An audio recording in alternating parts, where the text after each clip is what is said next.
"Mr. Rourke," she asked during one hearing, "you're seeking substantial custody rights, yet there's no record of you having met your son, now 3 months old. Can you explain this apparent disconnect?" Cassian, impeccably dressed in a suit that cost more than Allegra's monthly expenses, responded with practiced composure. "Your Honor, I've been advised by counsel to avoid direct contact pending resolution of these proceedings. I've expressed willingness to establish a relationship through appropriate legal channels." Judge Martinez's expression remained neutral, but her follow-up question suggested skepticism. "Are you aware that appropriate legal channels for establishing a parental relationship generally include demonstrating interest in the child's well-being and development? That courts consider actual parenting behavior, not just legal positions, when determining custody arrangements." This judicial perspective, prioritizing demonstrated parenting over legal maneuvering, represented a significant challenge to Cassian's strategy. His approach had been built around leveraging his financial advantages and legal resources rather than establishing any genuine connection with Elliot. As the case progressed toward trial, Elena identified a critical opportunity to strengthen their position. The court had appointed a guardian ad litem, an independent attorney tasked with representing Elliot's best interests in the proceedings. This professional would evaluate both parent circumstances and make recommendations to the court regarding custody and support arrangements. "The guardian's assessment will be tremendously influential," Elena explained to Allegra. "They'll observe your parenting, evaluate your home environment, and consider factors beyond just financial resources. This is where your actual relationship with Elliot becomes our strongest advantage." The guardian's initial home visit confirmed Elena's assessment. Allegra welcomed the court representative into her modest apartment, where Elliot's presence was evident throughout the space, not just in the carefully prepared nursery, but in the adaptations that showed active parenting. The bassinet positioned near the piano so he could hear her practice, the organized changing station in the living room, the photographs and developmental toys thoughtfully arranged for his engagement. Most telling was Allegra's natural interaction with Elliot, the easy way she responded to his cues, the gentle confidence in her handling, the obvious attachment between mother and child. She answered the guardian's questions honestly, acknowledging both the challenges of single parenthood and the support systems she had developed to address them. "My teaching schedule is arranged around Elliot's needs," she explained, demonstrating how she had modified her professional commitments. "I have reliable childcare during necessary work hours, and I bring him with me to appropriate performances and rehearsals. Music is integrated into our daily routine, not separated from it." The guardian observed a feeding session, a diaper change, and playtime, noting in her report the intuitive responsiveness and secure attachment evident in these interactions. Most significant was her observation of Allegra playing the small keyboard for Elliot, whose rapt attention and physical response to the music suggested an already developing connection to his mother's art form.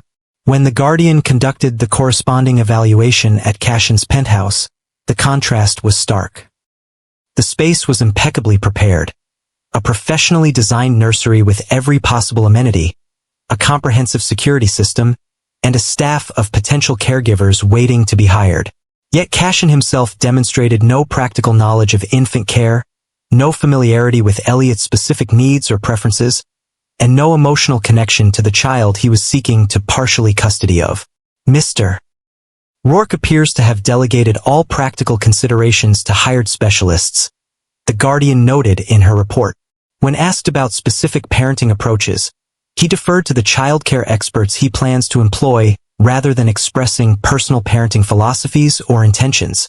This evaluation created a fundamental challenge to Cassian's legal position.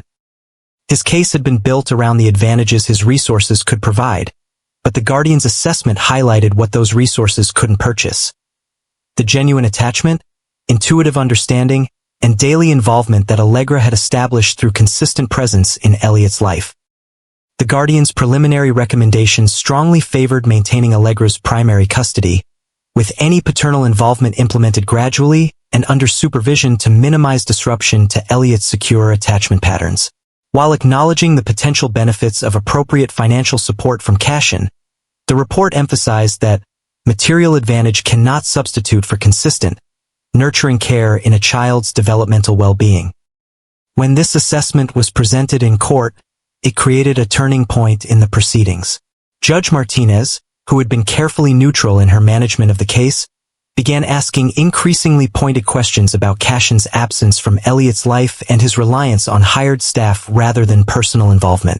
"Mr. Rourke," she asked during one session, "you're seeking substantial custody rights for a child you have never met. Can you explain why you haven't requested even supervised visitation during these proceedings?" Cassian, impeccably dressed as always, responded with practiced composure. "My legal team advised that direct contact should wait until formal arrangements are established. I've been focused on creating the optimal environment and support system for when those arrangements are implemented." "And you believe optimal parenting can be implemented without any prior relationship or familiarity with the child's individual needs and temperament?" the judge pressed. "I believe in leveraging expertise," Cassian replied. "I've consulted with leading child development specialists and secured the best possible resources to support appropriate development. Yet none of these specialists can form the attachment bond that develops through consistent care and presence," Judge Martinez observed. "No expert can substitute for a parent who knows their child's unique responses and needs through daily interaction." This exchange highlighted the fundamental disconnect in Cassian's approach. His belief that parenting, like business challenges, could be optimized through strategic resource allocation rather than personal investment and relationship building. As the case progressed toward trial, Elena worked with Allegra to gather comprehensive evidence of her parenting capacity and Elliot's developmental progress. They documented daily routines, healthcare management, developmental milestones, and the support systems Allegra had established, creating a detailed picture of a thoughtfully structured life centered around Elliot's well-being. Most powerful was the video evidence they compiled. Simple recordings of everyday moments that demonstrated the secure attachment between mother and child. Elliot responding to Allegra's voice even when distressed. The way he tracked her movements across a room. His distinct responses to different pieces of music she played on the small keyboard that had become a central feature of their interaction. "These aren't staged demonstrations," Elena explained as they reviewed the material. "They're authentic documentation of the relationship you've built through consistent presence and care. No amount of hired expertise or material resources can replicate this connection." In preparation for trial, they also gathered expert testimony from child development specialists who could speak to the importance of maintaining stable attachment relationships in infancy and the potential harm of disrupting established care patterns based solely on financial considerations. "The research is clear," explained Dr. Sarah Levinson, a renowned attachment specialist who agreed to testify. "Secure attachment in infancy forms the foundation for healthy emotional and cognitive development. While children benefit from relationships with both parents when possible, abrupt changes in primary caregiving arrangements can create significant developmental challenges, particularly in the first year of life." This expert perspective would provide crucial context for the court's evaluation of Cassian's custody claims, which prioritized future advantages over current stability and attachment needs. As the formal trial date approached, settlement discussions were attempted as required by court procedures. Cassian's legal team presented offers that reflected their client's priorities. Substantial financial support in exchange for significant custody rights, implemented immediately rather than gradually. Mr. Rourke is prepared to establish a generous trust for the child's education and future security, his lead attorney explained during mediation. In return, he expects appropriate acknowledgement of his parental rights through substantial shared custody, beginning immediately. Elena and Allegra maintain their position that any custody arrangement must prioritize Elliot's developmental needs and current attachment patterns. "Financial support is appropriate and welcome," Elena responded. "But it cannot be exchanged for custody arrangements that disrupt the child's security and well-being. Parental rights must be balanced with parental responsibilities, including the responsibility to build relationship gradually and respectfully."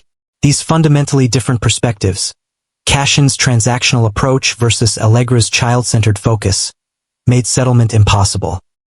The case would proceed to trial, where a judge would evaluate the competing claims and determine both custody arrangements and financial responsibilities. As the trial date approached, Allegra experienced increasing anxiety about the potential outcomes. While confident in the strength of their case, she was acutely aware of the power imbalance inherent in facing a billionaire's legal resources. Cassian could sustain litigation indefinitely if the initial ruling didn't favor his position. He could appeal, delay, and pressure through legal maneuvering that might eventually exhaust her limited resources. "I'm afraid he'll wear me down," she admitted to Elena during a preparation session. "Not because his position is stronger, but because he can afford to keep fighting indefinitely." "That's a legitimate concern," Elena acknowledged.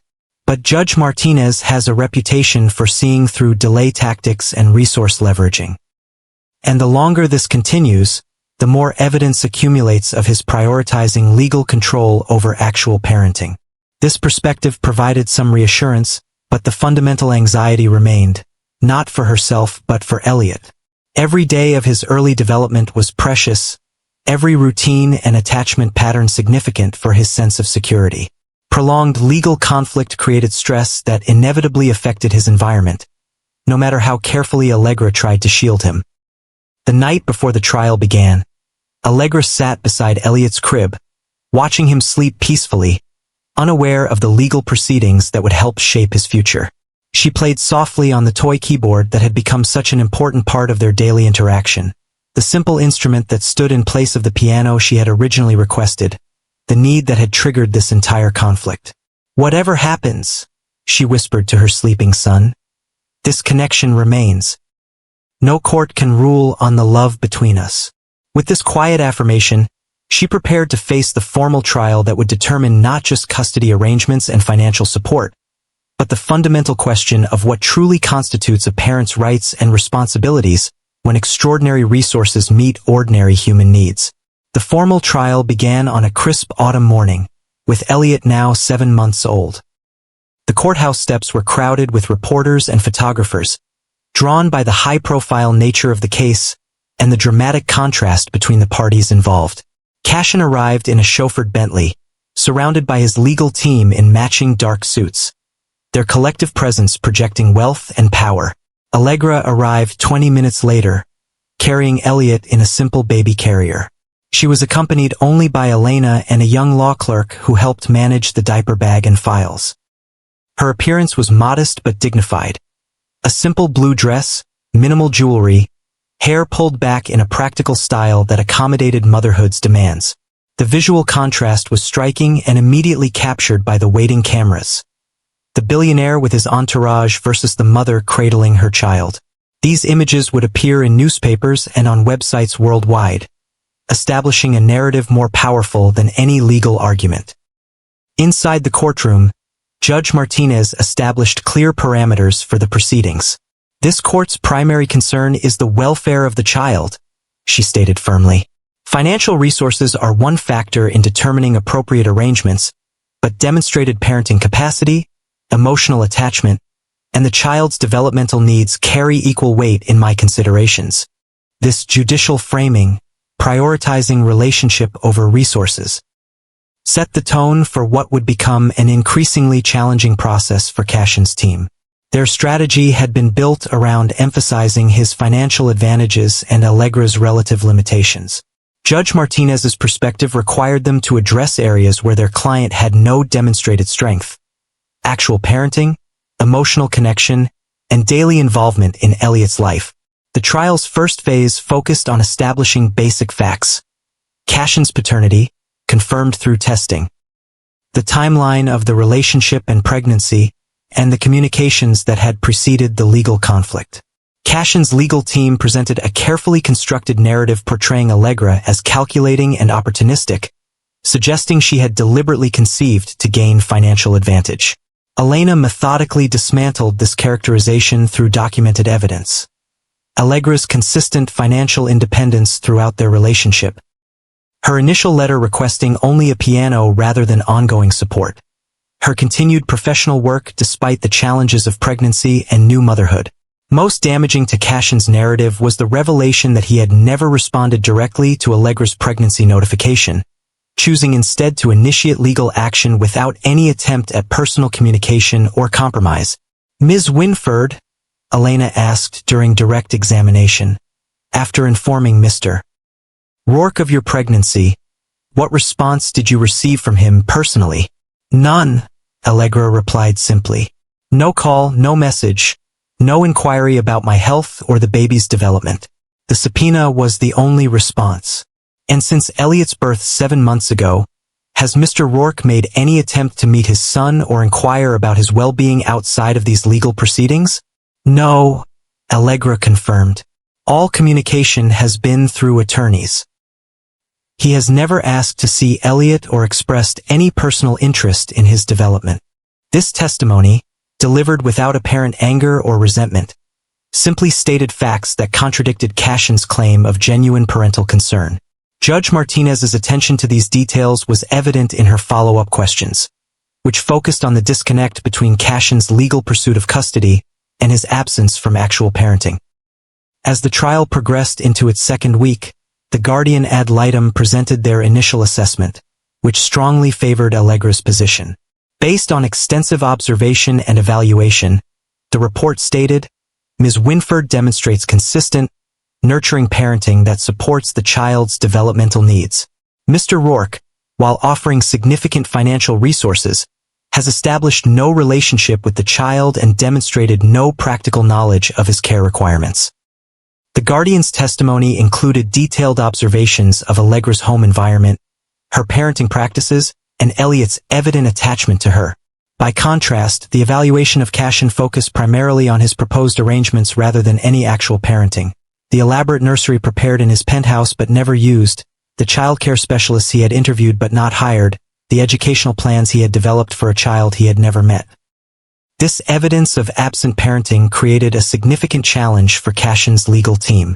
Their strategy shifted to emphasizing future potential rather than past involvement, arguing that their client should be given the opportunity to develop a relationship with his son, regardless of his previous absence. "Mr. Rourke acknowledges his delayed engagement," his lead attorney argued, "but he is committed to establishing an appropriate father-son relationship moving forward.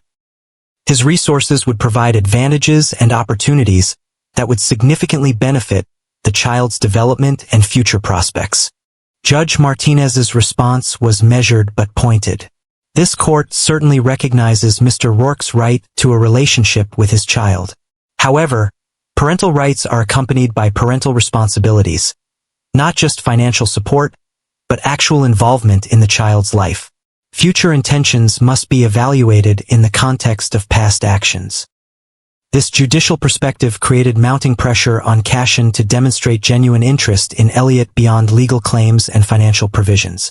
Yet throughout the proceedings, he maintained his distance, observing Allegra and Elliot in the courtroom but never approaching them, listening to testimony about his son's development without showing visible emotion, treating the entire process as a business negotiation rather than a deeply personal matter. The trial's emotional dynamics shifted dramatically during the third week, when Allegra was scheduled for extended testimony about her parenting approach and Elliot's developmental needs. Rather than leaving him with a caregiver, she brought him to court as she had throughout the proceedings, arranging with Elena for appropriate breaks to address his needs. During one such break, as Allegra sat in a private conference room nursing Elliot, an unexpected technical issue delayed the court's resumption. When they finally returned to the courtroom, Elliot became fussy, clearly overtired from the extended proceedings. What happened next would be described in detail by court reporters and later referenced in the judge's final ruling. Rather than becoming flustered or requesting another delay, Allegra calmly reached into the diaper bag and produced a small toy keyboard, a simple plastic instrument with colorful keys that played basic tones.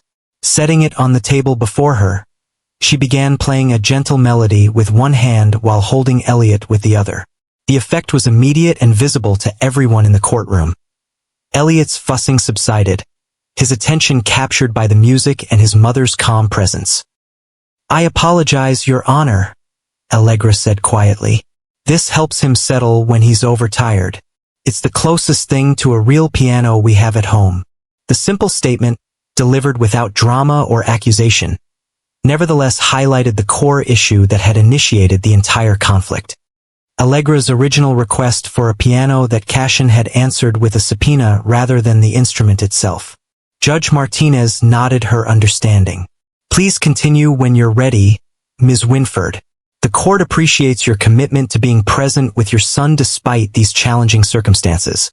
From his position across the courtroom, Cassian watched this interaction with an unreadable expression. It was the first time he had witnessed direct evidence of the musical connection between mother and child, the very connection Allegra had hoped to nurture through her request for a piano. The moment's impact extended beyond the courtroom. A sketch artist captured the scene, Allegra playing the toy keyboard one-handed while cradling Elliot, and the image appeared in several news outlets covering the case. The visual perfectly encapsulated the narrative that had been emerging throughout the trial. A mother creating beauty and comfort with limited resources versus a father offering financial advantage without personal connection. As the trial entered its final phase, focusing on specific custody and support arrangements, the power dynamic had shifted significantly from its beginning. Cassian's legal team, recognizing the increasingly unfavorable impression their client was making, adjusted their approach, reducing demands for immediate shared custody and emphasizing their willingness to establish a gradual relationship-building process. This strategic retreat came too late to fully repair the damage done by Cassian's previous approach. The evidence presented throughout the trial had created a clear picture.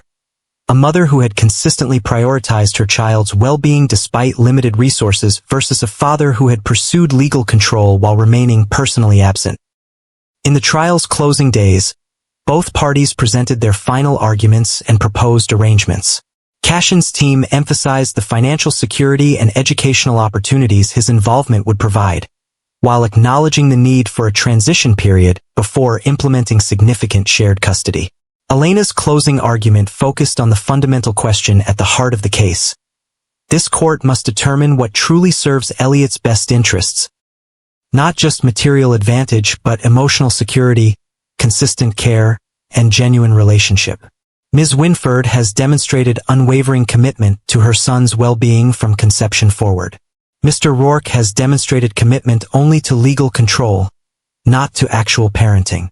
As the trial concluded and Judge Martinez retired to consider her ruling, the courtroom emptied except for the principal parties and their legal teams. Allegra gathered Elliot's things, preparing for the journey home, while Cassian conferred quietly with his attorneys. For a brief moment, their eyes met across the emptying courtroom, the first direct acknowledgement between them since the proceedings began.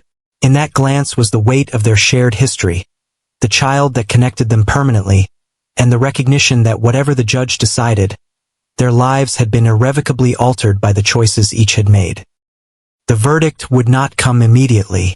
Judge Martinez announced she would take 2 weeks to review all evidence and prepare a comprehensive ruling addressing both custody arrangements and financial provisions.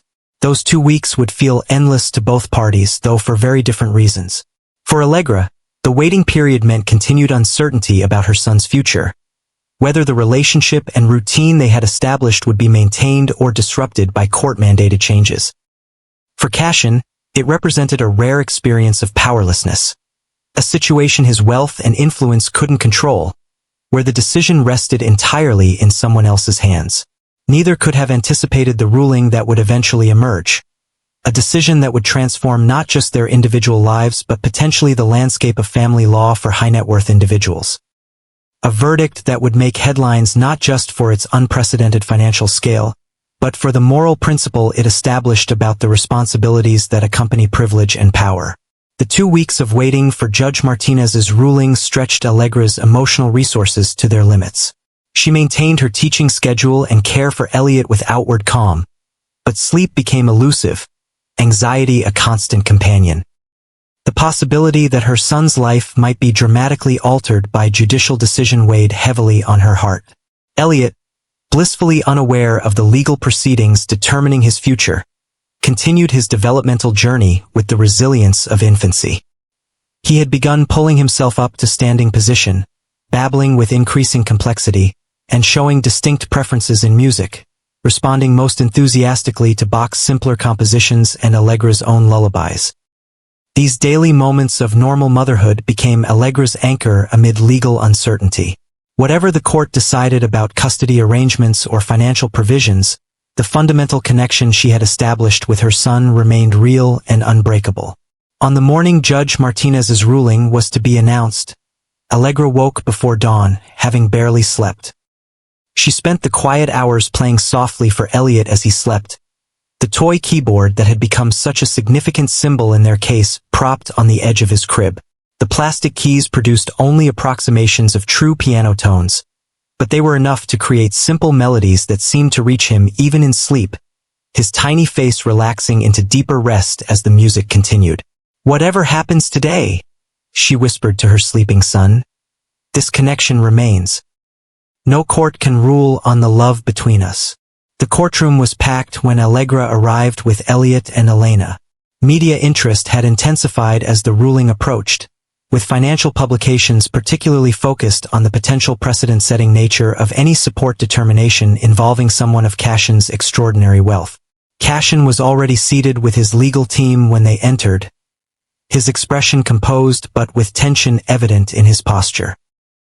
He wore what appeared to be a new suit, even more expensive than his usual attire if such a thing were possible, and the watch on his wrist was one Allegra recognized as being worth millions, a limited edition piece he reserved for his most significant business negotiations. Judge Martinez entered precisely on schedule, her expression giving no indication of the decision she had reached. After the formal opening of proceedings, she addressed the courtroom with characteristic directness. "This case has presented complex questions regarding parental rights and responsibilities in the context of significant resource disparity," she began. "The court has carefully considered all evidence presented, with the child's best interests as the paramount concern." She organized her ruling into distinct sections, beginning with the paternity claims and counterclaims that had initiated the legal process. Mr. Rourke's initial allegations regarding Ms. Wynford's motivations and conduct are dismissed as unsupported by evidence. The court finds no basis for claims of financial coercion or relationship exploitation, as alleged in the original filing. This opening determination immediately shifted the courtroom atmosphere. Cassian's legal team exchanged concerned glances, while Elena squeezed Allegra's hand briefly in encouragement.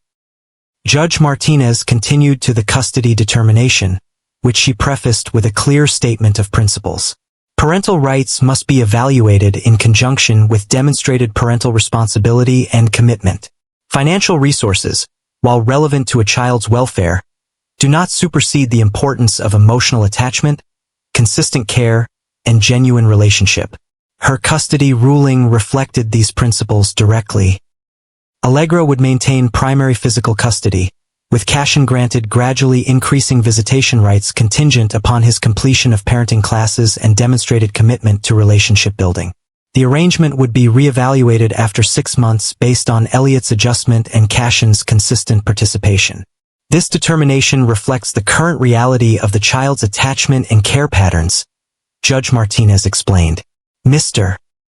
Rourke has established no relationship with his son to date, while Ms. Wynford has provided consistent, nurturing care since birth. Abrupt disruption of this arrangement would not serve the child's best interests, regardless of financial considerations. The judge then turned to the financial aspects of the case, the area that would ultimately generate headlines worldwide. She began with standard child support calculations, noting that even minimum guidelines based on Cassian's income would yield substantial monthly payments. But she quickly moved beyond these baseline considerations to address the broader question of appropriate financial responsibility given the extraordinary resource disparity between the parents. This court must consider not just minimum obligations but equitable responsibility, Judge Martinez stated. A child's entitlement to support from both parents should reflect each parent's actual capacity to provide, not merely standardized minimums. What followed was unprecedented in family court proceedings. Rather than ordering conventional monthly child support payments, Judge Martinez mandated the establishment of a comprehensive trust for Elliot's benefit, a legally binding educational and developmental fund that would ensure his needs were met from infancy through adulthood. The court orders the creation of the Elliot Wynford Trust, she announced, to be funded initially with $1.1 billion from Mr. Rourke's personal assets, with professional management and appropriate oversight provisions. A collective gasp swept through the courtroom. The amount was staggering, far beyond standard child support calculations even for the ultra-wealthy. Cassian visibly stiffened, while his legal team immediately began whispering urgently among themselves. Judge Martinez continued, explaining the reasoning behind this extraordinary determination. This amount represents approximately 8% of Mr. Rourke's current net worth, a proportion that ensures significant provision for the child's future while maintaining appropriate perspective relative to the father's resources. She detailed the trust structure. Funds allocated for education at all levels, healthcare, appropriate housing, creative and athletic development opportunities, and eventual career support. Importantly, the trust included specific provisions preventing either parent from personally accessing or controlling the funds, with professional trustees and court oversight ensuring the resources served only Elliot's direct needs and development. This arrangement ensures the child benefits appropriately from both parents' contributions, Ms. Wynford's consistent care and nurturing, and Mr. Rourke's financial capacity. It establishes long-term security while maintaining appropriate boundaries between parental support and parental control. As Judge Martinez concluded the financial determinations, she addressed one final matter, the specific request that had initiated the entire legal conflict. Regarding Ms. Wynford's original request for a piano to support the child's musical development, she said, her tone shifting slightly, the court finds this request was reasonable, appropriate, and directly relevant to the child's welfare given the mother's professional background and the demonstrated importance of music in their relationship. She looked directly at Cassian for the first time. Mr. Rourke, the court notes that throughout these extensive proceedings, this simple, specific request remains unfulfilled. While the trust will ultimately provide for such needs, the court orders immediate provision of an appropriate instrument as a demonstration of good faith and genuine interest in supporting your child's development. With these determinations complete, Judge Martinez addressed both parents directly. This ruling establishes a framework for moving forward in the best interests of your shared child. How you implement this framework, the spirit you bring to co-parenting, the respect you demonstrate for each other's roles, the genuine commitment you make to your son's well-being, will shape his life far more profoundly than any court order. She looked at Cassian. Mr. Rourke, would you like to address the court before we conclude? Cassian stood slowly, his usual confident posture noticeably altered. For several moments, he seemed unable to speak, his gaze moving from the judge to Allegra and finally resting on Elliot, who was contently playing with a small toy in Allegra's lap, unaware of the momentous decisions being made about his future. He began, then stopped, visibly struggling to maintain his composure. I spent my life investing in everything except what truly matters. The simple statement, delivered without his usual polish or strategic calculation, hung in the silent courtroom.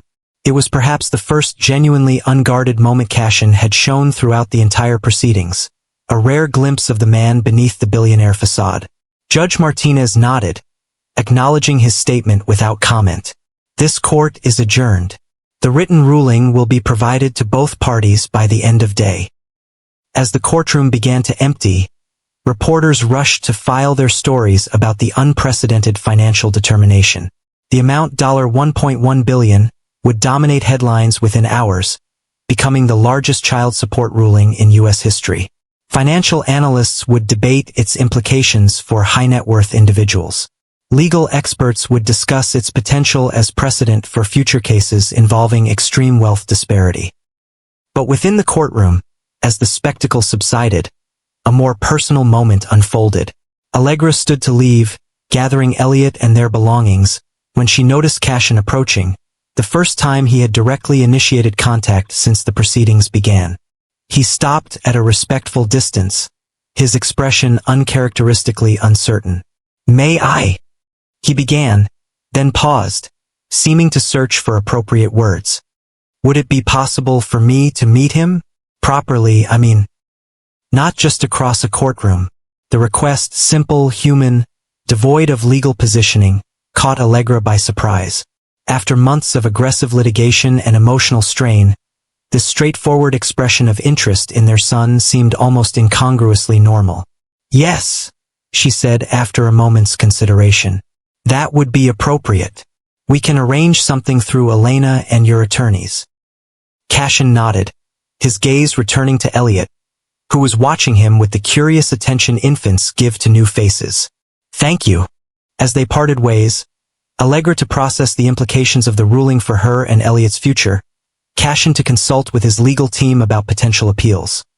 Neither could have predicted how this moment would mark the beginning of a transformation far more significant than any court-ordered financial provision. For Cassian Rourke, who had spent a lifetime equating worth with wealth and success with control, was about to embark on the most challenging investment of his career. Not in stocks or startups or real estate, but in the slow, patient work of earning a place in his son's life. An investment where his billions offered no advantage, where only genuine presence and commitment would yield returns. And for Allegra, who had fought so hard to protect her son's well-being and her own dignity, the real work was just beginning. The complex, nuanced challenge of facilitating a healthy father-son relationship while maintaining appropriate boundaries with the man whose response to her simple request had triggered such extraordinary consequences. The toy keyboard that had become such a powerful symbol throughout the proceedings would soon be replaced by a real piano. Not just any instrument, but one that would carry its own unexpected story of transformation and redemption. News of Judge Martinez's ruling spread with the viral velocity unique to the digital age. Within hours, headlines appeared across financial publications, legal websites, and mainstream media. Billionaire ordered to pay $1.1 billion in unprecedented child support ruling. Tech mogul Rourke faces record-setting support determination. Judge orders billion-dollar trust for infant in landmark case. Financial analysts debated the implications for high-net-worth individuals.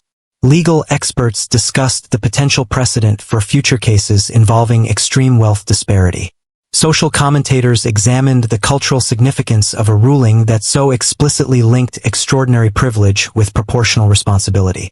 For Allegra, the media frenzy created a surreal backdrop to the very personal reality she was processing. The ruling had secured Elliot's financial future beyond anything she could have provided independently, a trust that would ensure every educational opportunity, healthcare need, and developmental support throughout his life. Yet the practical implications for their daily existence remained uncertain, particularly regarding Cassian's newly granted visitation rights and the co-parenting relationship they would need to establish. Elena helped her navigate these immediate questions, explaining the specific provisions of Judge Martinez's order. The visitation schedule begins gradually, initially supervised sessions at your home, progressing to longer periods as Elliot adjusts and Cassian demonstrates consistent commitment.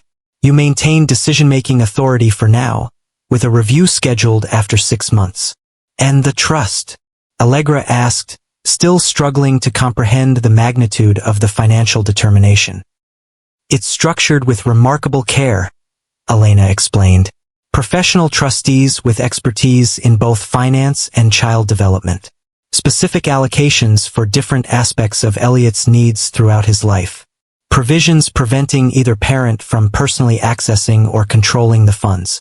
Judge Martinez essentially created a financial structure that benefits Elliot without giving Cassian leverage over your parenting decisions. This thoughtful balance, securing Elliot's material needs while protecting Allegra's parental authority, reflected Judge Martinez's deep understanding of the power dynamics inherent in such extreme resource disparity.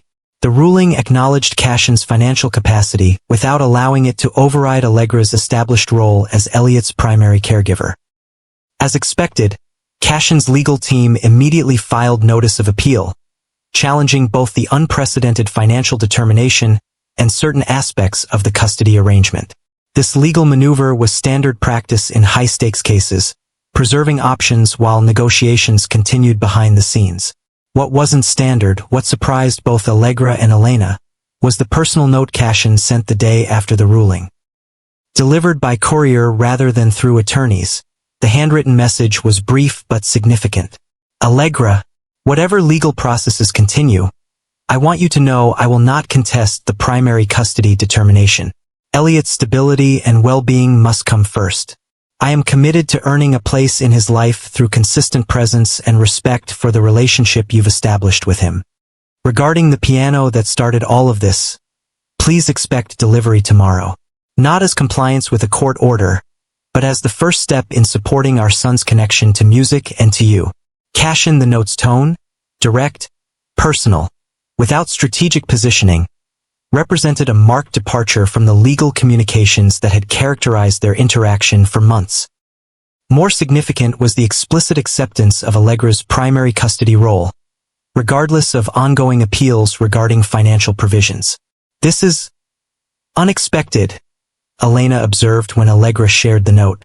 It suggests he's separating the financial aspects of the case from the parenting determinations.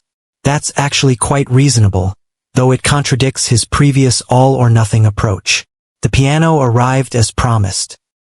Not a basic upright as Allegra had originally requested, but a Steinway baby grand, delivered and installed by specialists who arranged it perfectly in the small living room of her apartment. The instrument was exquisite, its warm tone and responsive action immediately evident when Allegra first touched the keys. What moved her most, however, was not the piano's quality or value, but the note attached to it. For Elliot, so he may grow up surrounded by his mother's music. The first of many things I should have provided without being asked. The acknowledgement, simple, direct, without excuses or qualifications, suggested a shift in perspective that Allegra hadn't anticipated. Whether this represented genuine change or strategic adaptation remained to be seen, but the gesture itself created an opening for a different kind of interaction than their previous legal battles had allowed. As required by Judge Martinez's ruling, Cassian began parenting classes and consultation with a child development specialist to prepare for his initial supervised visits with Elliot. These professional requirements, standard for parents establishing first relationships with infants after absence, created structure for his entry into Elliot's life, ensuring the process prioritized the child's adjustment and security.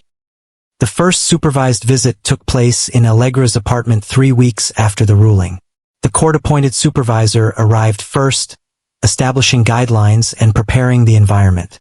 Allegra had spent days considering how to approach this momentous meeting, the first genuine interaction between father and son after months of legal conflict. When Cassian arrived, the contrast with his courtroom appearance was immediately evident. Gone was the power suit and expensive watch, replaced by casual clothes appropriate for interaction with an infant. His typically commanding presence seemed tempered, his movements more careful, his expression reflecting an unfamiliar uncertainty. "Thank you for allowing this in your home," he said quietly to Allegra, maintaining a respectful distance. "I know it can't be comfortable after everything that's happened." "This isn't about my comfort," Allegra replied simply. "It's about what's best for Elliot." The supervised visit proceeded with the careful structure recommended by child development experts for initial parent-child meetings. Allegra remained present, providing the secure base from which Elliot could safely explore this new relationship. The supervisor observed and occasionally offered guidance, ensuring the interaction supported rather than disrupted Elliot's sense of security. What neither professional could have fully prepared for was Elliot's response to his father. After initial wariness, the infant showed remarkable interest in Cassian, studying his face with the particular intensity babies reserve for features that seem somehow familiar. When Cassian spoke, Elliot's attention focused completely on his voice, as if recognizing something in its tone or pattern. "He has your eyes," Allegra observed, the first personal comment she had offered since Cassian's arrival. "Yes," Cassian agreed softly, "but his expressions are all yours, especially when he's listening to music." The observation, specific, attentive, acknowledging Allegra's central role in their son's development, suggested Cassian had been paying closer attention during court proceedings than his distant demeanor had indicated. As the visit continued, Cassian demonstrated surprising aptitude for interacting with Elliot. Following the baby's cues, respecting his preferences, adjusting his approach based on responses. When Elliot became fussy toward the end of the session, Cassian didn't attempt to override or distract from the discomfort, instead acknowledging it with gentle attention.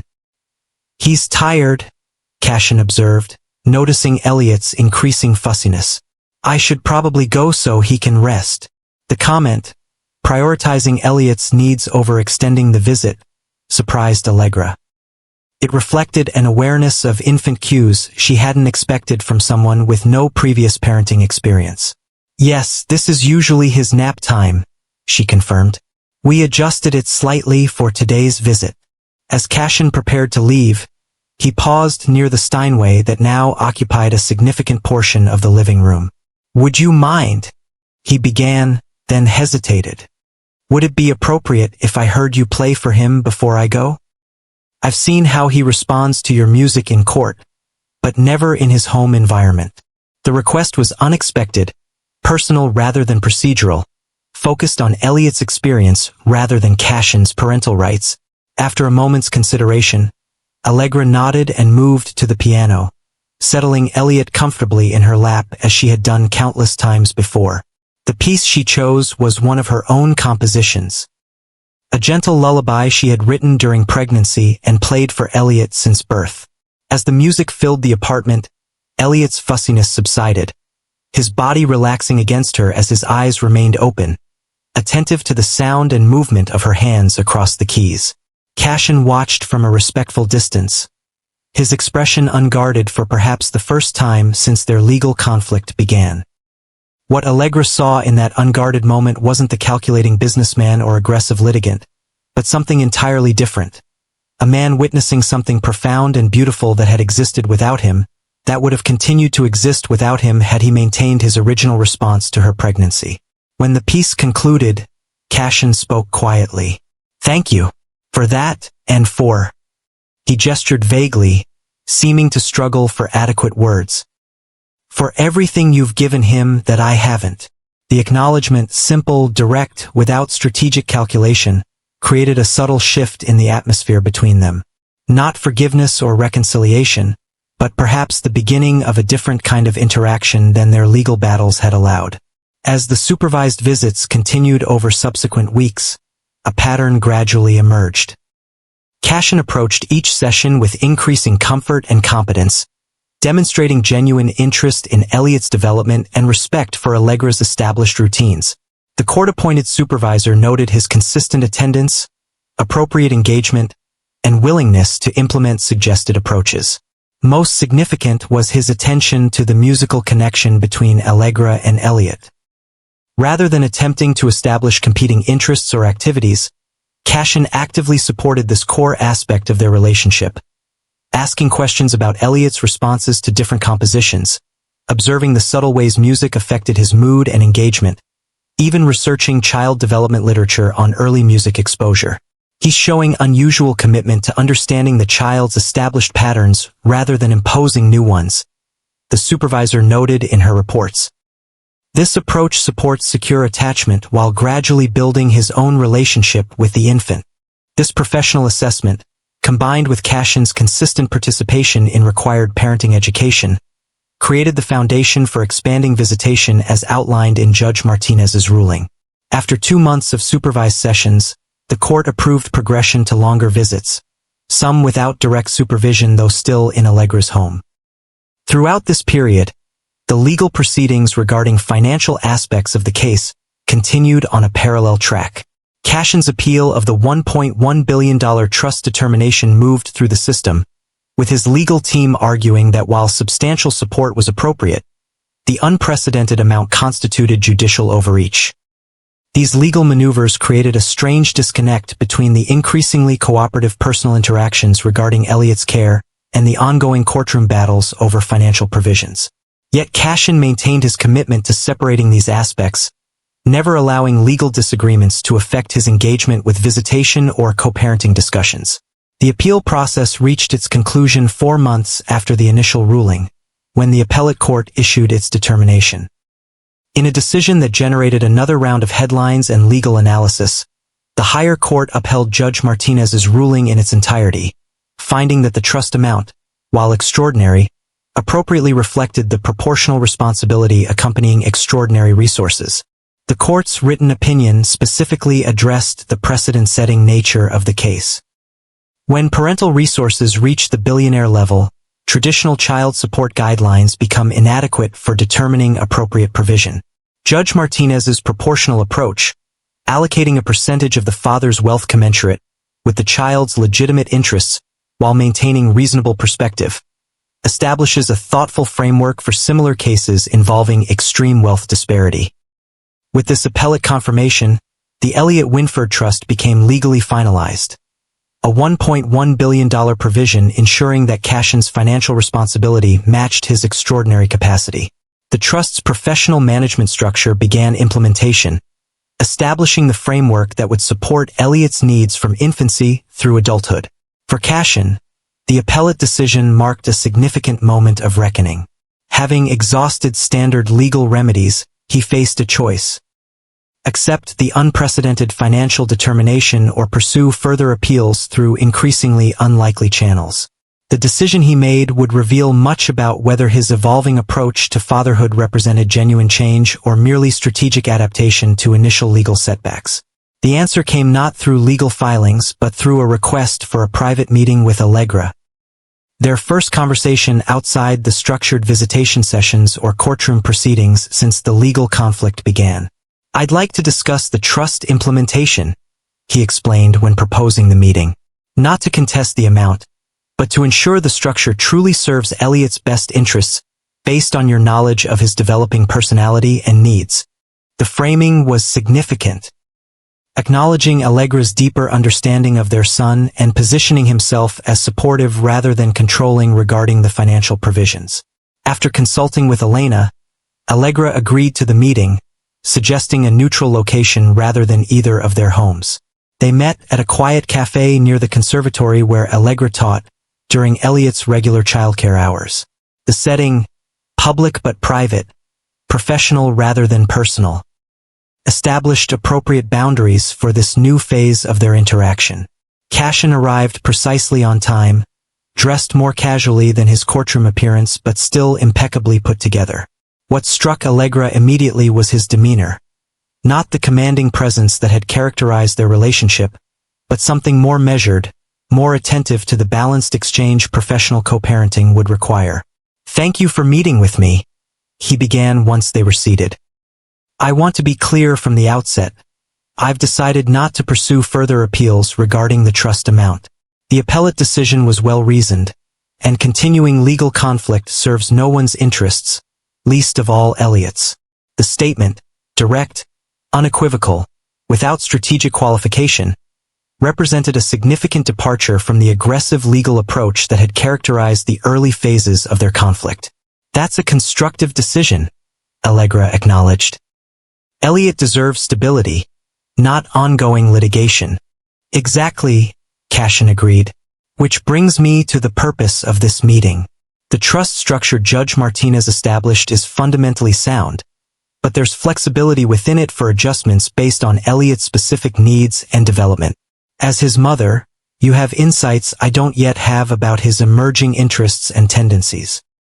What followed was a surprisingly productive conversation about practical implementation of the trust provisions, educational approaches that might suit Elliot's developing personality, healthcare considerations given his family medical history, potential adjustments to housing provisions as he grew.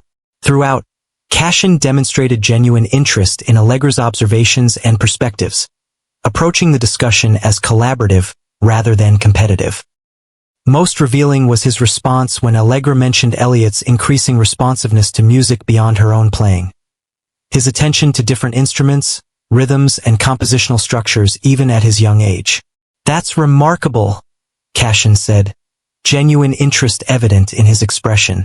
"Would it be appropriate to consider allocating specific trust resources toward musical education and exposure? Not to pressure him into a particular path, but to ensure those opportunities are readily available if his interest continues to develop." The suggestion, supportive rather than directive, acknowledging Allegra's primary role while offering appropriate contribution, reflected a fundamentally different approach than the controlling dynamics that had characterized their relationship.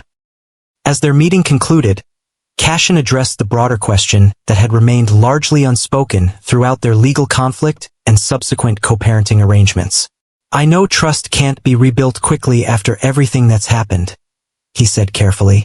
"But I want you to know that I'm committed to earning a place in Elliot's life through consistent presence and respect for your role as his mother. Not through legal leverage or financial control, but through genuine engagement with who he is and what he needs." Allegra considered his words thoughtfully. "Actions matter more than intentions," she replied. "But I appreciate the clarity about your approach moving forward." "Absolutely," Cassian agreed. "I expect to be judged by what I do, not what I say. That's entirely appropriate given our history." This acknowledgement, accepting accountability without defensiveness, suggested a level of self-awareness that had been notably absent in their previous interactions. Whether it represented genuine transformation or strategic adaptation remained to be seen, but it established a foundation for functional co-parenting that would ultimately serve Elliot's best interests. As they parted ways, Cassian made one final comment that suggested the depth of his reflection during the months since Judge Martinez's ruling. "The piano," he said, "should have been my first response to your letter, not the last. That mistake cost all of us dearly, but especially Elliot. I can't undo that choice, but I can ensure my future decisions prioritize his well-being over my need for control." The statement, acknowledging the fundamental error that had triggered their legal conflict without excuses or qualifications, hung between them as they said goodbye. Not an explicit request for forgiveness, but perhaps the beginning of a path towards something neither could have anticipated when they first faced each other across a courtroom. A functional co-parenting relationship built on mutual respect rather than ongoing conflict. For Allegra, who had fought so hard to protect her son's well-being and her own dignity, this evolution represented cautious hope rather than immediate trust. Cassian's words were promising, but only consistent actions over time would demonstrate whether his apparent change was genuine and sustainable. For Cassian, the journey had just begun. The long, patient work of earning a place in his son's life not through wealth or legal rights, but through the daily commitment and presence that constitute genuine parenting. A journey that would ultimately transform not just his relationship with Elliot, but his fundamental understanding of value, success, and meaningful investment. The verdict that had made headlines for its unprecedented financial scale had initiated something far more significant than a record-setting trust fund. It had created the conditions for a different kind of accounting. One measured not in billions of dollars, but in moments of connection, demonstrations of respect, and the gradual building of relationships that money cannot buy and courts cannot mandate. The months following Judge Martinez's ruling and the unsuccessful appeal brought significant changes to both Allegra and Cassian's lives, though in markedly different ways. For Allegra, the trust's establishment created a foundation of financial security that allowed her to focus on Elliot's development and her own musical career without the constant stress of economic uncertainty. She maintained her teaching position and performance schedule, but could now afford appropriate childcare and a slightly larger apartment with dedicated space for both Elliot's needs and her musical work. For Cassian, the changes were more profound and less visible to the public eye. The $1.1 billion trust commitment, while manageable within his vast fortune, represented the first time in his adult life that his wealth had been directed by external mandate rather than personal choice. More significantly, his evolving relationship with Elliot required adjustments to priorities and perspectives that challenged his fundamental approach to life. The business world watched these developments with calculating interest. Financial publications analyzed the impact of the record-setting support determination on Cassian's investment strategies and corporate governance. Industry observers speculated about potential changes to his aggressive acquisition plans and risk tolerance given the substantial commitment to the trust. What these external analyses couldn't capture was the internal transformation gradually occurring within Cassian himself. A shift not in financial strategy but in fundamental values. The supervised visits with Elliot had evolved into regular, unsupervised time as his consistent participation and appropriate engagement satisfied court requirements. These hours with his son, initially approached as obligations to fulfill court expectations, had become increasingly meaningful, even central to his weekly schedule.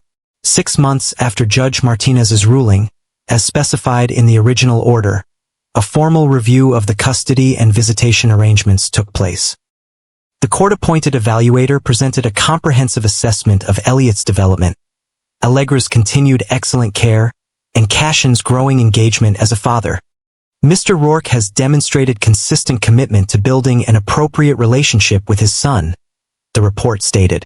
He has completed all required parenting education, implemented recommended approaches, and shown genuine attention to the child's needs and preferences. Most significantly, he has respected the primary attachment to the mother while gradually establishing his own connection with the child. Based on this positive assessment, Judge Martinez approved expanded visitation rights, including Cassian's first overnight visits with Elliot, now 13 months old and increasingly comfortable with his father. These expanded arrangements required new levels of communication and coordination between Allegra and Cassian. Discussions about routines, preferences, developmental considerations, and the practical logistics of co-parenting. Throughout this transition, Cassian maintained the respectful, collaborative approach that had emerged following the initial ruling. He consulted Allegra about decisions affecting Elliot, deferred to her greater experience with their son's specific needs, and focused on supporting established patterns rather than imposing new ones. This consistent behavior gradually built a functional co-parenting relationship that, while not warm or personal, provided stability and appropriate boundaries for Elliot's benefit. The most visible evidence of Cassian's evolving priorities came 7 months after the ruling, when financial news outlets reported a significant corporate announcement. Cassian Rourke was stepping back from day-to-day operations at Rourke Enterprises, transitioning to executive chairman while appointing a new CEO to manage ongoing operations. The official statement cited a desire to focus on strategic vision and long-term planning, but industry insiders recognized the unusual nature of this move for a founder known for his hands-on control of every aspect of his business empire. Speculation about the decision's connection to his new parental responsibilities was immediate and widespread, though Cassian himself made no public comment linking the corporate restructuring to his personal life. For those closest to the situation, however, the connection was clear. Cassian had begun rearranging his professional commitments to accommodate consistent involvement in Elliot's life. Adjusting meeting schedules around visitation times, declining international travel that would interrupt regular contact, prioritizing presence over the constant expansion that had previously driven his business approach. These changes weren't without consequence. Board members questioned the shift in engagement. Investors expressed concern about potential impacts on aggressive growth strategies. Business partners noted subtle differences in negotiation approaches and risk tolerance. The billionaire who had built his empire through relentless focus and control was demonstrating previously unseen flexibility and balance, qualities essential for effective parenting but potentially disruptive to the corporate culture he had established. 8 months after the ruling, these evolving priorities became public in an unexpected way. Cassian had arranged his first weekend-long visit with Elliot, a significant milestone in their developing relationship. The carefully planned weekend included age-appropriate activities, familiar routines maintained from Allegra's care patterns, and special experiences designed to strengthen their connection. On Saturday afternoon, as Cassian and Elliot visited a children's music exhibition at a local museum, an outing chosen to support the toddler's growing interest in different instruments, they were photographed by another museum visitor who recognized the billionaire with his son. The images, showing Cassian kneeling at Elliot's level, helping him explore a child-sized cello with patient attention, were posted on social media and quickly went viral. What captured public attention wasn't just the rare sighting of the usually private businessman in such a personal context, but the striking contrast with his public persona. The Cassian Rourke known to the business world, commanding, strategic, intensely focused on power and control, appeared transformed in these candid images into someone entirely different. Attentive, patient, completely present with his child's exploration rather than distracted by phones or assistants. The photos generated a new wave of media coverage, much of it speculating about how fatherhood had changed the notorious billionaire. Financial publications noted the correlation with his reduced corporate role. Parenting blogs celebrated the visible evidence of engaged fatherhood. Social commentators analyzed the broader implications of seeing such a powerful figure prioritizing parental presence over business dominance. Cassian issued no statement about the photographs, maintaining the private boundary he had established around his relationship with Elliot. But the images created a visual narrative more powerful than any corporate announcement or legal filing. A visible representation of priorities shifting, values evolving, a different measure of success emerging in the life of someone previously defined entirely by wealth and power. For Allegra, observing these developments from her unique perspective as co-parent, the changes in Cassian appeared genuine if still evolving. Their interactions remained primarily focused on Elliot's needs and care, with personal history largely unaddressed. Yet within this carefully maintained co-parenting framework, she witnessed consistent evidence of his commitment to their son and respect for her role as primary caregiver. Most telling was Cassian's approach to the trust implementation. Rather than attempting to control financial decisions or leverage resources to influence parenting arrangements, he consistently deferred to the professional trustees and Allegra's input regarding Elliot's needs. The financial provision that could have become another mechanism for control instead functioned as intended, supporting Elliot's well-being while maintaining appropriate boundaries between resources and relationship. 9 months after the ruling, as Elliot's second birthday approached, Cassian requested a private meeting with Allegra to discuss celebration plans. They met at the same neutral cafe that had hosted their previous co-parenting conversations, maintaining the professional boundaries that structured their interaction. "I wanted to discuss Elliot's birthday," Cassian began once they were seated. "I know you're planning a small celebration with friends and family. I'd like to participate if that's appropriate, but I don't want to complicate your arrangements or make anyone uncomfortable." The request, considerate of existing plans rather than attempting to create competing celebrations, reflected the collaborative approach he had maintained throughout their co-parenting development. "That would be fine," Allegra replied. "It's a simple gathering at the park near our apartment. Nothing elaborate, just a few families with children Elliot knows from music class and some of my colleagues who've been part of his life." "Thank you," Cassian said, genuine appreciation evident in his tone. "I'd be happy to help with any preparations or arrangements." As they discussed practical details, Cassian raised another topic that revealed how deeply he had been reflecting on their journey since the court ruling.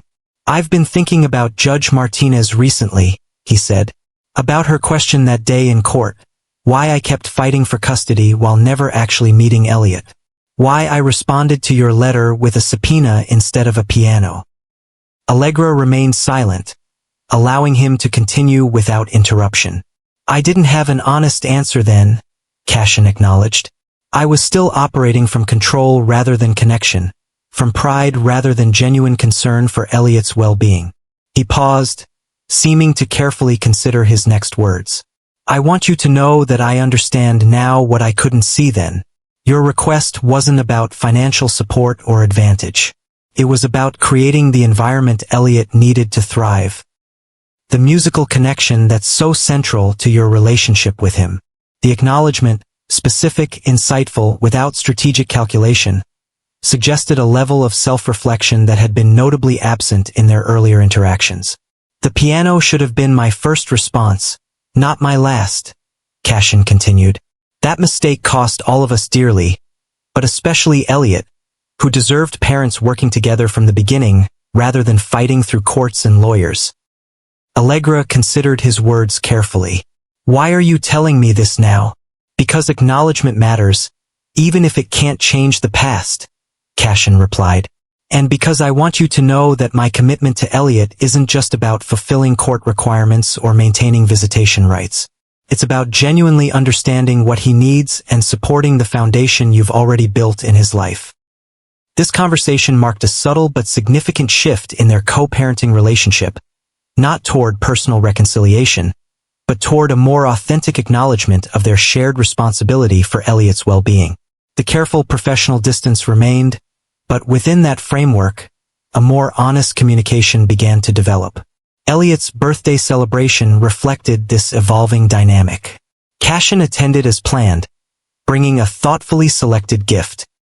A child-sized violin, professionally fitted for a toddler, accompanied by arrangements for age-appropriate instruction when Elliot showed interest. The gift acknowledged both the child's developing musical inclinations and Allegra's central role in nurturing that connection. Throughout the gathering, Cassian maintained appropriate boundaries, participating without attempting to dominate, supporting Allegra's hosting role rather than competing with it, focusing entirely on Elliot's enjoyment rather than impression management with other guests. Several of Allegra's friends later commented on the noticeable contrast between his public persona and his behavior at the birthday. The billionaire businessman completely engaged with helping toddlers with cake and games, without a phone or assistant in sight. This public evidence of private change continued to reshape perceptions of Cassian Rourke in both personal and professional contexts. Business associates noted his increased delegation of operational decisions, his reduced emphasis on aggressive expansion, his occasional references to parenting commitments when declining evening events or extended travel. The transformation wasn't dramatic or complete. He remained a formidable strategic thinker and powerful corporate presence. But the shift in priorities was increasingly evident to those who worked closely with him. 10 months after Judge Martinez's ruling, this evolution faced its most significant test when a major acquisition opportunity emerged. One that aligned perfectly with Rourke Enterprises' long-term strategy, but would require Cassian's full attention and extensive international travel for at least 3 months. The timing conflicted directly with the consistent visitation schedule he had established with Elliot, creating a clear choice between business advantage and parental presence.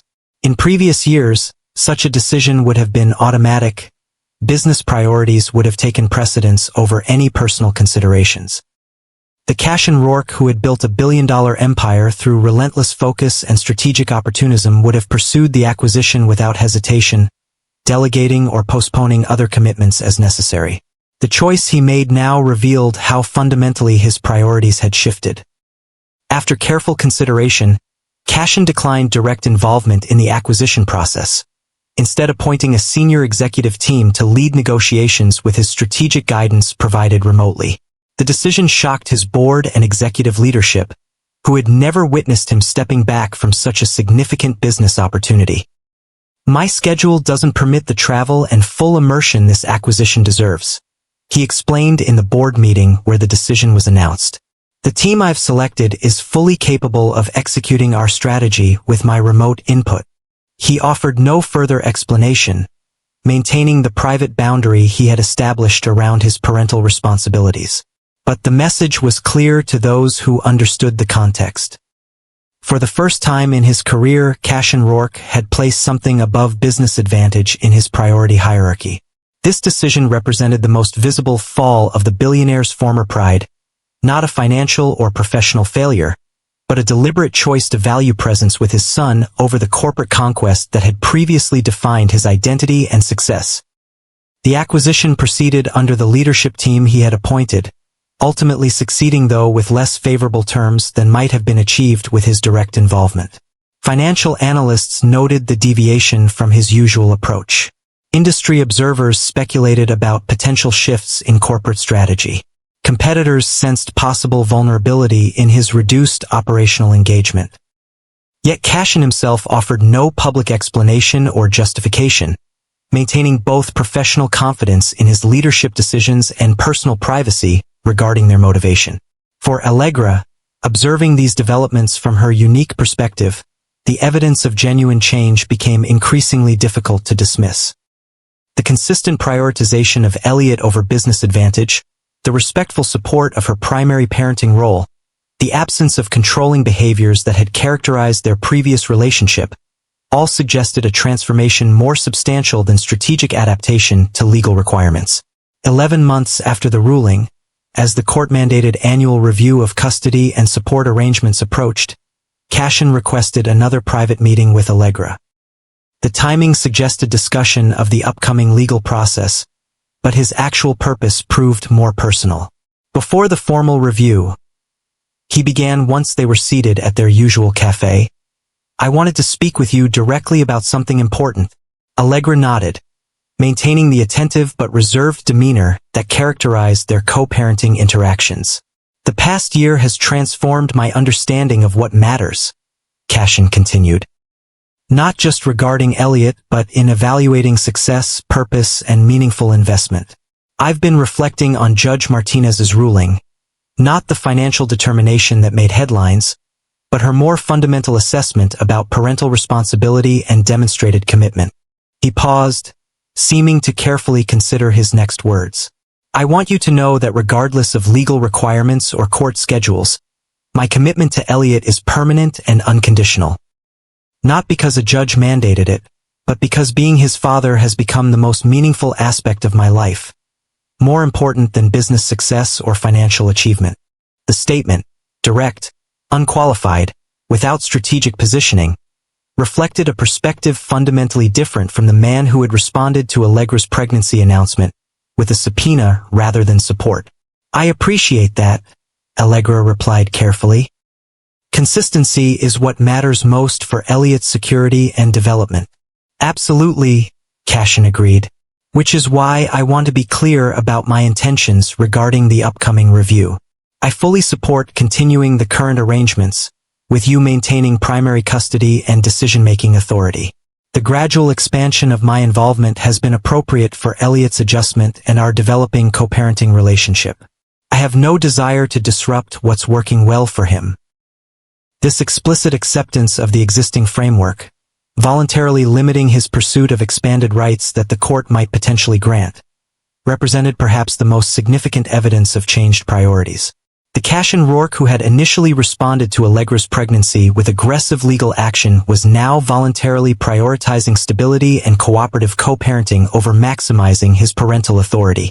Thank you for that clarity, Allegra said. It will make the review process more straightforward if we're aligned on continuing the current arrangements. As their meeting concluded, Cassian addressed one final matter, one that revealed the depth of his reflection on their journey since Judge Martinez's ruling. When you sent that letter asking for a piano, he said quietly, you were thinking of Elliot's needs while I was thinking only of control and legal positioning. That mistake, responding with lawyers instead of the simple support you requested, cost all of us dearly. I can't undo that choice, but I want you to know I understand now what I couldn't see then. The acknowledgement, specific, honest, without qualification, hung between them as they parted ways. Not an explicit request for forgiveness, but perhaps the most complete recognition yet of the fundamental error that had triggered their legal conflict and its consequences for all involved. For Cassian Rourke, the billionaire whose identity had been built on control, achievement, and strategic advantage, this evolution represented a profound transformation, not a financial or professional failure, but a deliberate reconstruction of values and priorities. The fall was not of his fortune or status, but of the pride that had prevented him from recognizing what truly mattered until a judge's unprecedented ruling forced him to confront the consequences of his choices. The man who had once responded to a simple request for a piano with aggressive legal action had gradually become someone capable of placing relationship above control, presence above advantage, and his child's well-being above his own pride. Not through dramatic conversion or public declaration, but through the quiet, consistent choices that ultimately reveal genuine change more reliably than any statement or gesture. As the first anniversary of Judge Martinez's ruling approached, this transformation would face its most significant public acknowledgement. An opportunity for Cassian to address directly what the past year had taught him about wealth, responsibility, and the true measure of successful investment. While Cassian's journey from controlling billionaire to engaged father unfolded with increasing public visibility, Allegra's path developed with the quiet determination that had characterized her approach to life before their relationship and throughout their legal conflict. The trust established by Judge Martinez's ruling provided essential security for Elliot's future, but Allegra maintained her commitment to professional independence and artistic integrity. Her teaching position at the conservatory expanded to include masterclasses for advanced students, while her performance schedule grew more selective, focusing on meaningful artistic collaborations rather than quantity of appearances. Most significantly, her composition work flourished, with several pieces commissioned by prestigious ensembles, and her first major orchestral work scheduled for premiere with the City Symphony. The modest apartment where she and Elliot had weathered the legal storm was replaced by a slightly larger home in the same neighborhood, a thoughtful balance between improved space and maintaining community connections. The Steinway that had replaced the toy keyboard occupied a central position in their living area, its daily use integrated into the fabric of their life together.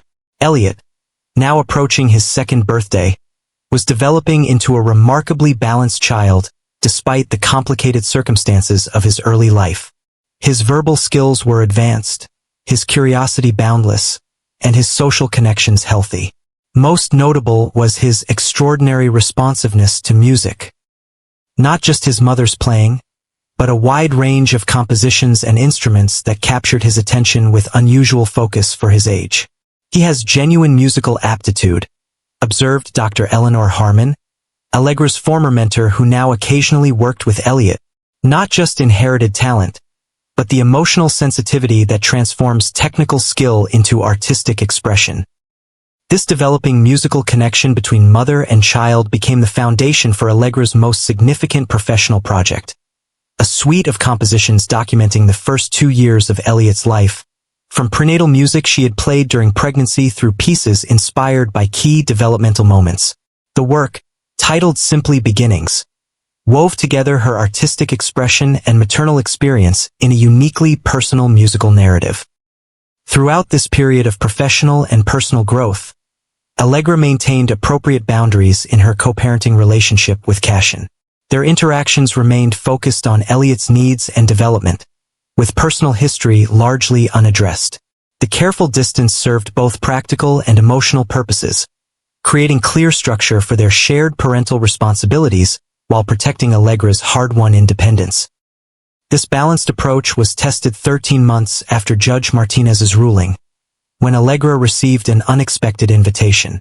The Bergman Foundation, a prestigious arts organization with international influence, was honoring her with their annual Composition Award, recognizing both her artistic contributions and her advocacy for music education in underserved communities.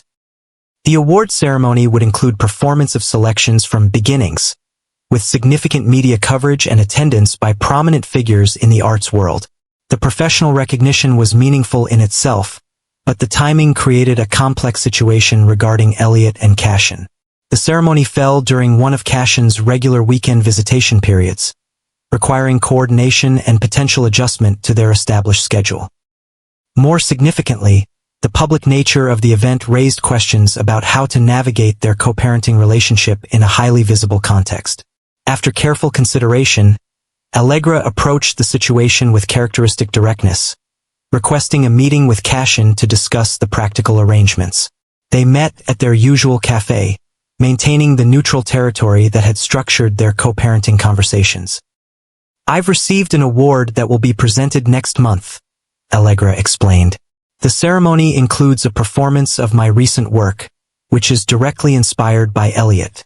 It falls during your scheduled weekend, which creates some logistical questions we should address." "Congratulations," Cassian said, genuine appreciation evident in his tone. "That's well-deserved recognition. What would work best regarding the schedule? I'm happy to adjust our visitation timing to accommodate the ceremony." The immediate flexibility, prioritizing her professional opportunity over rigid adherence to the visitation schedule, reflected the collaborative approach he had maintained throughout their developing co-parenting relationship. "Thank you," Allegra replied. "There's another consideration as well. Given the nature of the work being performed, compositions directly connected to Elliot's early development, it seems appropriate for him to attend if possible. Would you be comfortable bringing him to the ceremony during your visitation time?" The question represented a significant evolution in their co-parenting dynamic, Allegra inviting Cassian's participation in a public event connected to her professional life, with Elliot as the connecting element between their otherwise separate worlds. "Of course," Cassian agreed without hesitation. "He should absolutely be there to hear music inspired by and created for him. I'd be happy to bring him and support this important recognition of your work." The straightforward acceptance, without attempt to leverage the situation for personal advantage or greater involvement, further demonstrated the changed approach that had gradually emerged since Judge Martinez's ruling. As they discussed practical details, Cassian raised a question that acknowledged the public dimensions of the situation. Given the media attention this event will likely receive, would you prefer I maintain a low profile? I understand my presence could potentially distract from the recognition of your work. The consideration, prioritizing her professional moment over his participation, reflected awareness of how their complicated history and his public profile could impact the event's focus. I appreciate that sensitivity, Allegra replied thoughtfully. But Elliot is the connection between us, and the music being honored is about his life. Your presence as his father is appropriate, as long as we're clear with the foundation about managing any media attention to keep the focus on the artistic recognition rather than personal history. This practical, balanced approach characterized Allegra's overall perspective on building a future that acknowledged Cassian's role in Elliot's life while maintaining her own independent identity and boundaries.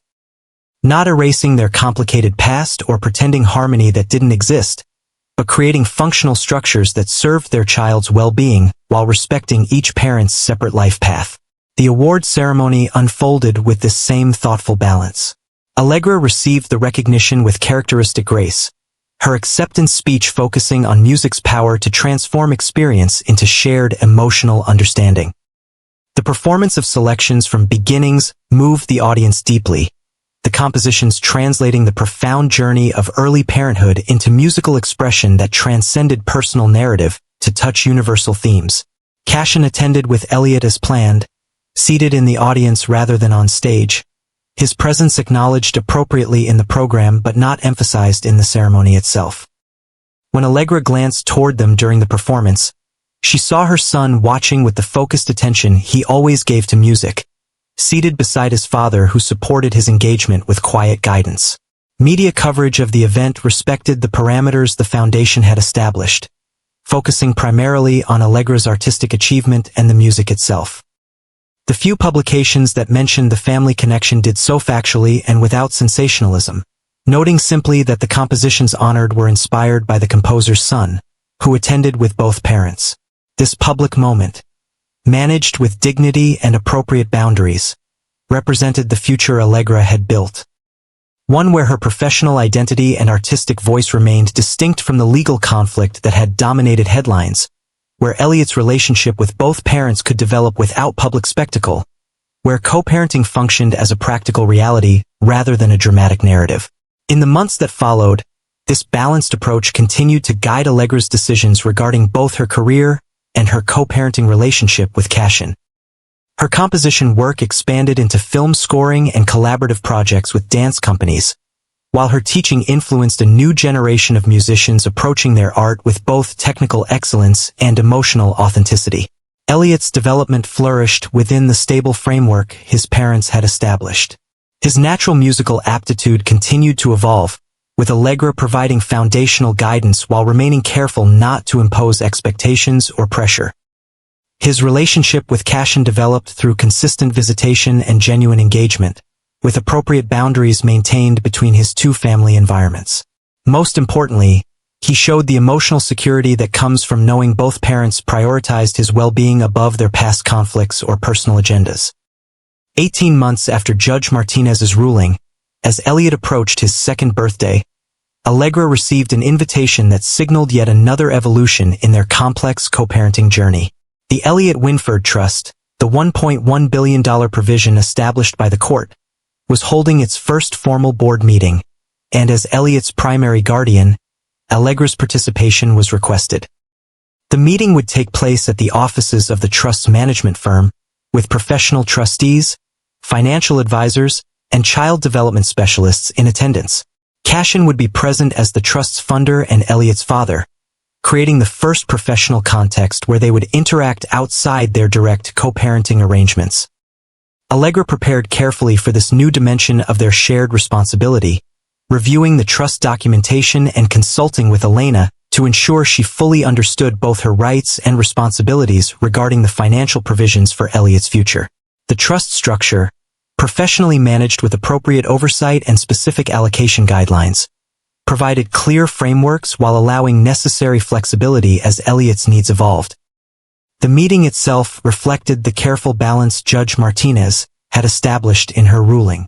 Professional trustees presented detailed reports on the trust's management and growth. Child development specialists discussed appropriate resource allocation for Elliot's current stage and future needs. Both parents were consulted regarding observations and priorities, with Allegra's perspective given appropriate weight as primary caregiver while Cassian's input was respectfully considered. Most revealing was Cassian's approach throughout the proceedings. Rather than attempting to control decisions or leverage his position as the trust's funder, he consistently deferred to professional expertise and Allegra's greater knowledge of Elliot's daily life and developing interests. When questions arose about potential educational approaches as Elliot neared preschool age, Cassian supported Allegra's preference for progressive methods emphasizing creativity and emotional intelligence alongside academic foundations. Ms. Wynford's perspective should be given primary consideration, he stated when trustees sought his opinion on competing educational philosophies. Her professional background in arts education and daily observation of Elliot's learning patterns provide insights none of us can match, including me. This public acknowledgement of her expertise and primary role, delivered in a context where he could have asserted greater control, represented significant evolution from the man who had once responded to her pregnancy with legal aggression rather than support. As the meeting concluded, the trust board approved initial allocations for Elliot's early education, healthcare, and developmental opportunities, with specific provisions for musical exploration given his evident interest and aptitude. The professional structure functioned exactly as Judge Martinez had intended, ensuring appropriate resources while maintaining boundaries between financial provision and parental authority. Following the formal proceedings, as participants gathered for refreshments, Cassian approached Allegra with an unexpected question. "I've been considering establishing a separate foundation focused on early childhood music education in underserved communities," he said. "Given your professional expertise and personal commitment to this area, would you be willing to consult on its development? Strictly professional collaboration, with appropriate compensation and clear boundaries." The proposal represented yet another dimension of their evolving relationship, acknowledging shared values regarding music education while respecting the separate nature of their professional lives. Not an attempt to reestablish personal connection, but recognition of complementary expertise that could serve a meaningful purpose beyond their co-parenting responsibilities. "I'd need to understand the specific vision and parameters," Allegra replied thoughtfully. "But yes, I'd be open to consulting on something that aligns with my professional commitments." This careful, bounded collaboration became another element of the future Allegra had built, one where professional respect could exist alongside appropriate personal distance, where shared values regarding their son's development could extend to broader social impact without compromising the boundaries that protected her independence. 2 years after Judge Martinez's ruling, as Elliot celebrated his 3rd birthday, the structures Allegra had established demonstrated their resilience and wisdom. Her professional career continued to flourish, with beginnings, receiving international recognition, and new commissions expanding her artistic reach. The balanced co-parenting arrangement provided Elliot with meaningful relationships with both parents while maintaining the stability of his primary home with Allegra. Most significantly, the legal conflict that had once dominated headlines had transformed into a functional, respectful co-parenting relationship focused entirely on Elliot's well-being rather than power struggles or control dynamics. Not through dramatic reconciliation or artificial harmony, but through consistent commitment to appropriate boundaries and shared responsibility. The future Allegra had built was not defined by the absence of Cassian from Elliot's life, but by the carefully structured inclusion of his positive contributions while maintaining her own independence and authority. Not erasing the difficult history or pretending it hadn't occurred, but creating a new framework that acknowledged reality while prioritizing their child's needs above all else. This balanced approach was perhaps best illustrated during Elliot's 3rd birthday celebration. A small gathering at a local park with friends, family, and a few of Allegra's colleagues who had been part of their support system throughout the challenging early years. Cassian attended as he had the previous year, bringing a thoughtfully selected gift, a collection of world instruments sized for children, each with cultural context and simple instructional materials appropriate for Elliot's age and interests. The gift acknowledged both the child's developing musical aptitude and Allegra's emphasis on diverse cultural exposure in his education. Throughout the celebration, Cassian maintained appropriate boundaries, participating without attempting to dominate, supporting Allegra's hosting role rather than competing with it, focusing entirely on Elliot's enjoyment rather than impression management with other guests.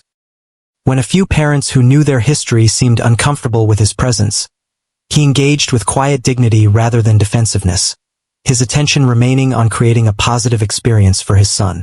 As the party concluded and guests departed, Elliot played happily with his new instruments while Allegra and Cassian briefly discussed upcoming schedule adjustments for a performance tour she had accepted.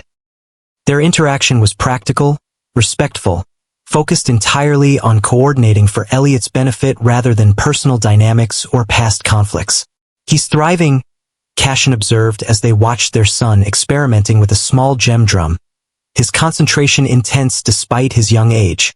"That's a testament to the environment you've created for him, and to your consistent presence in his life," Allegra acknowledged fairly. "The stability of our arrangements has been good for his development." This mutual recognition, acknowledging each other's positive contributions without overstepping appropriate boundaries, reflected the functional co-parenting relationship they had gradually established. Not friendship or reconciliation, but a working partnership focused solely on their shared commitment to Elliot's well-being.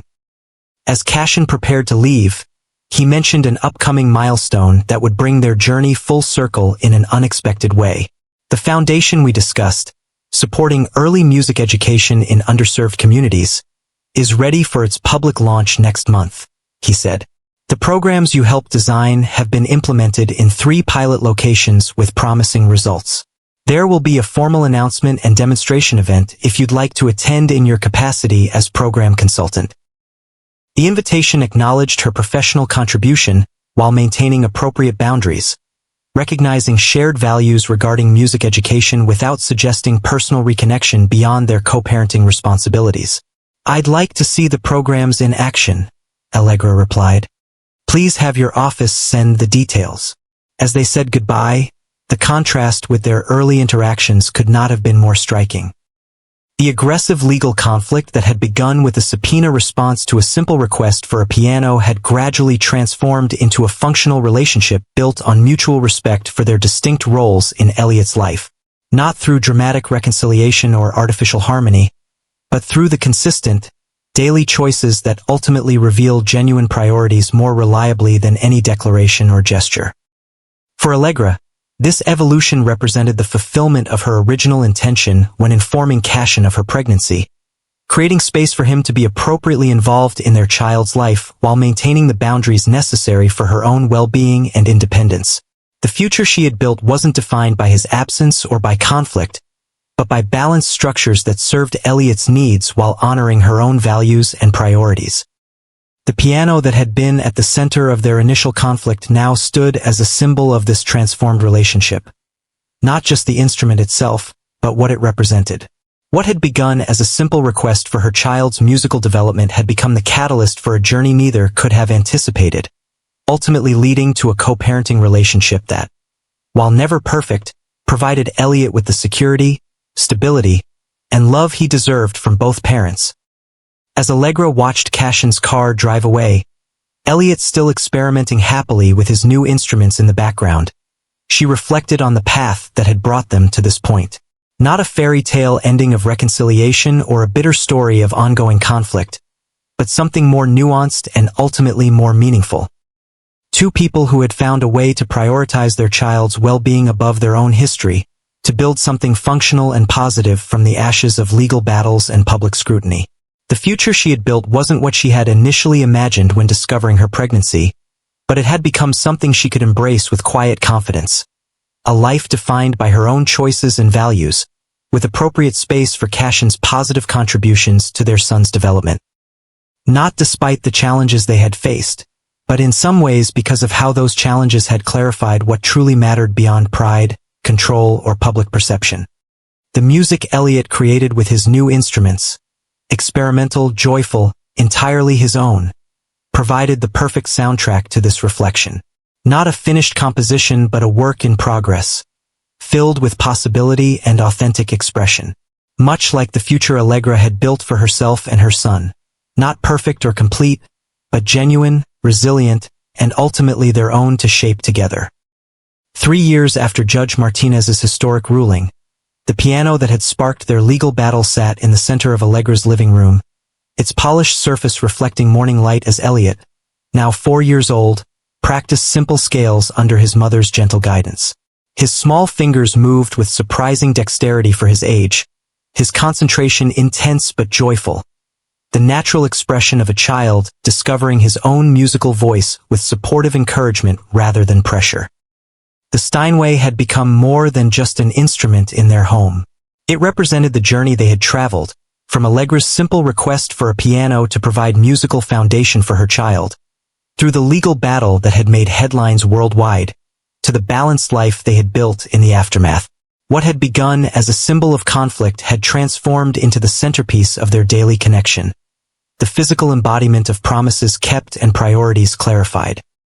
Allegra's career had continued to flourish in the years since the ruling. Her composition beginnings, the musical narrative of Elliot's early development, had been recorded by a prestigious orchestra and received international acclaim.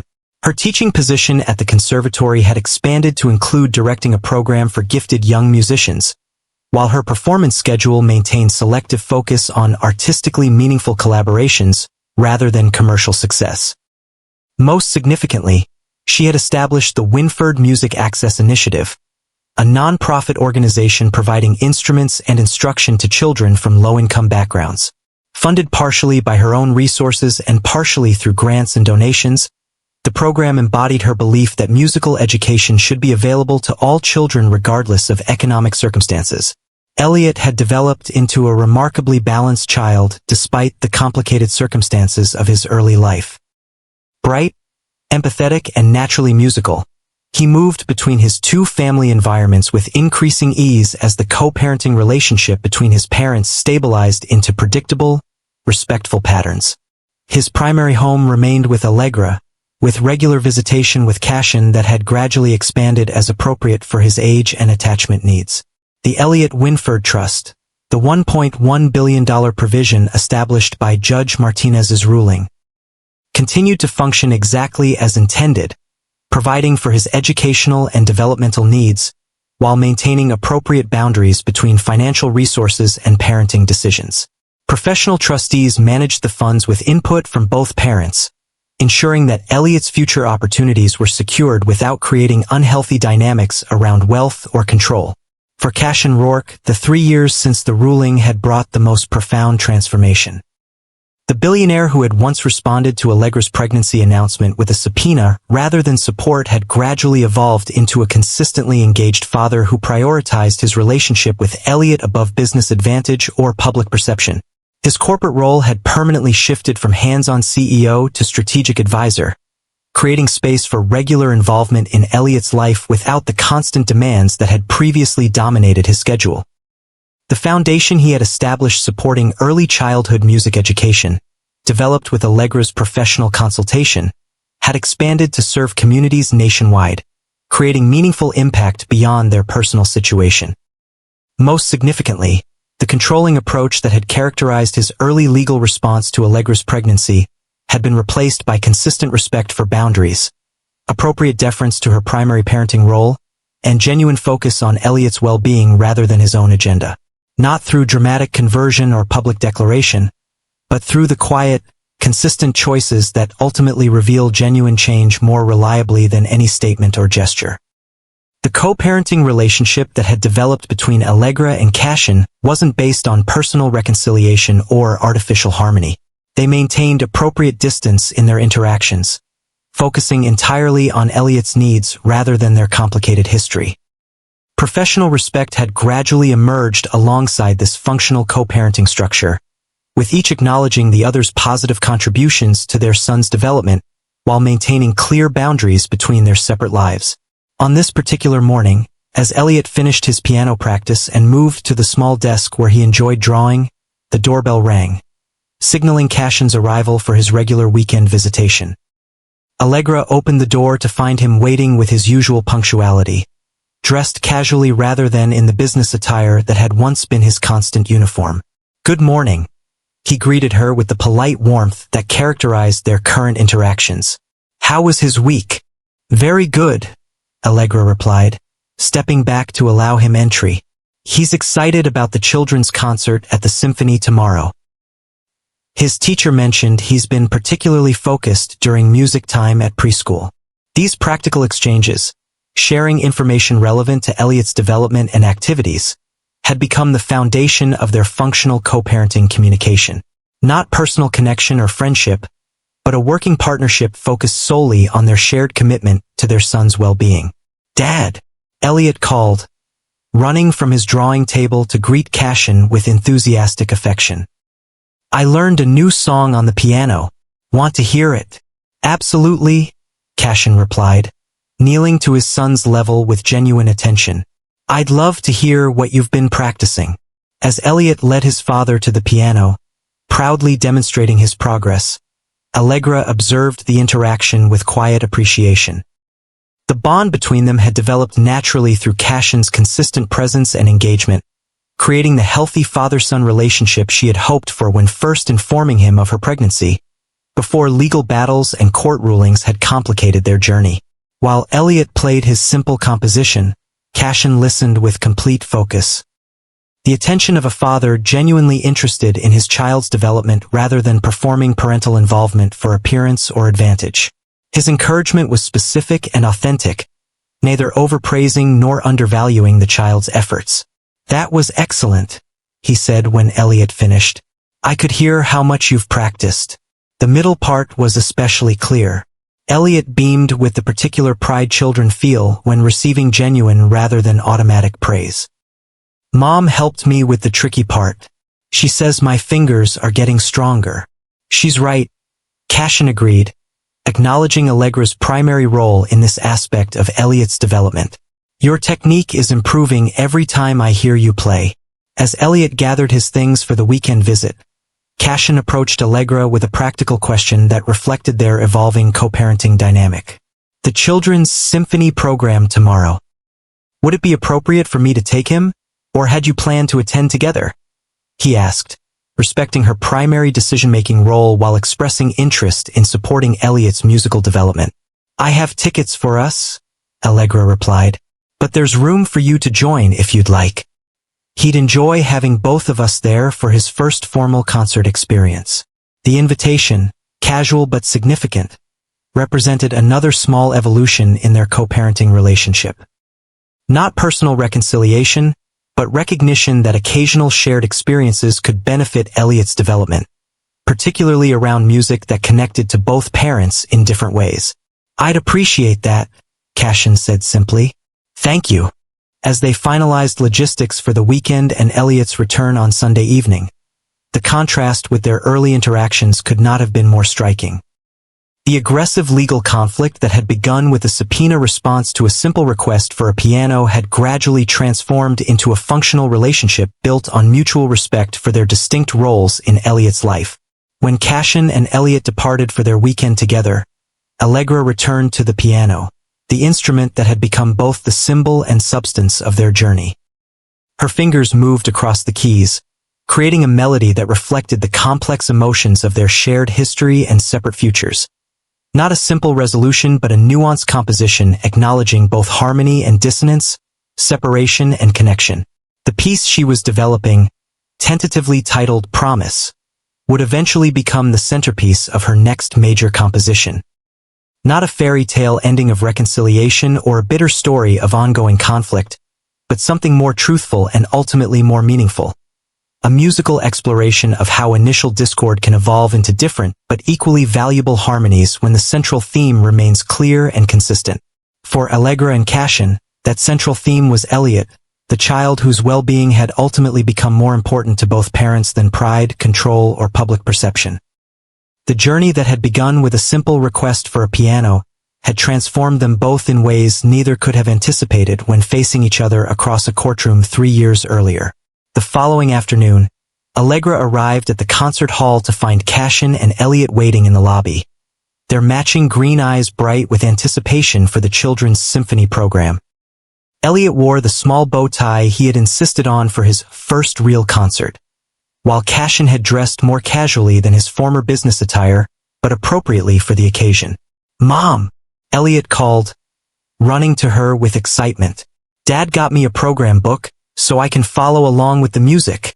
"That's wonderful," Allegra replied, genuinely appreciating the thoughtful preparation.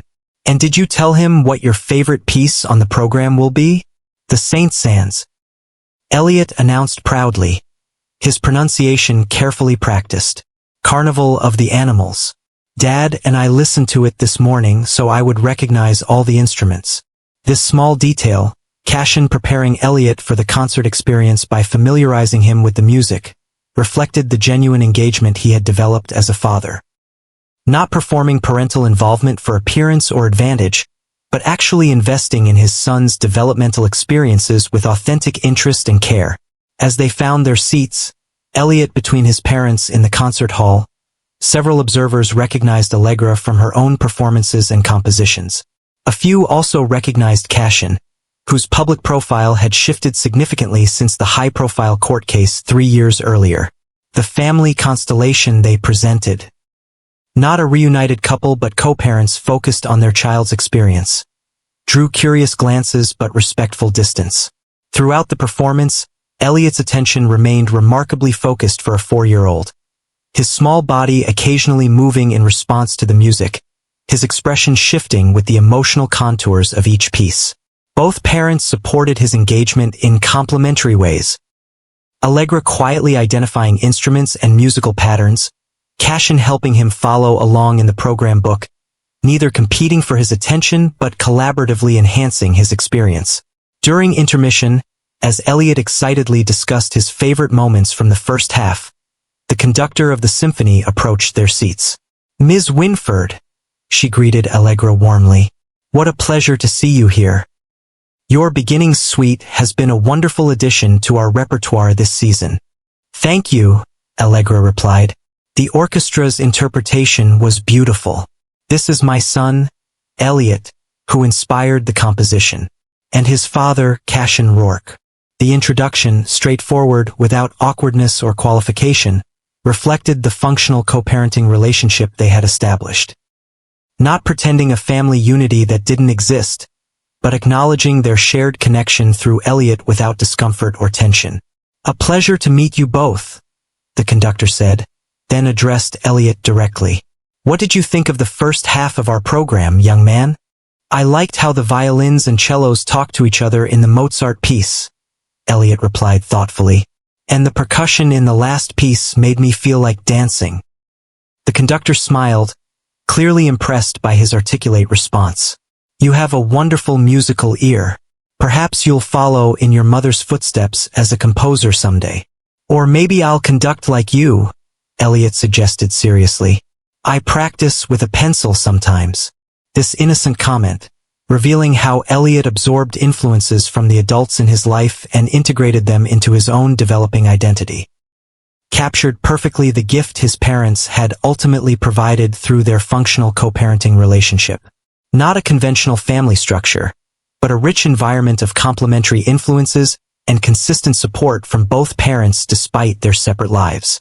As the second half of the concert began, Allegra glanced briefly at Cassian, finding him completely engaged in helping Elliot identify the different animal representations in Saint Saëns's playful composition.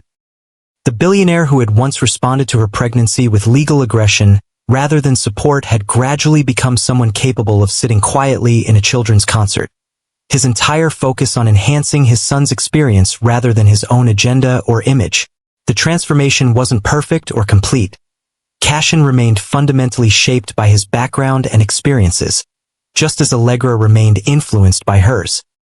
But the evolution was genuine and significant, demonstrated not through dramatic declarations or public gestures, but through the consistent, daily choices that ultimately reveal true priorities more reliably than any statement or promise.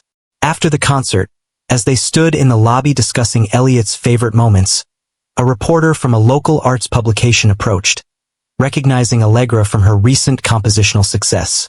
"Ms. Wynford, what a pleasure to see you here," the reporter began. "Would you mind sharing your thoughts on today's performance? And perhaps how experiences like this influence your own compositional approach?" The question was professional and appropriate, focused on Allegra's artistic perspective rather than personal matters. Yet the family configuration, Allegra, Elliot, and Cassian standing together at a public event, inevitably raised the specter of their high-profile legal history. Before Allegra could respond, Cassian spoke quietly. "Elliot and I can explore the instrument display while you speak with the reporter, if that would be helpful."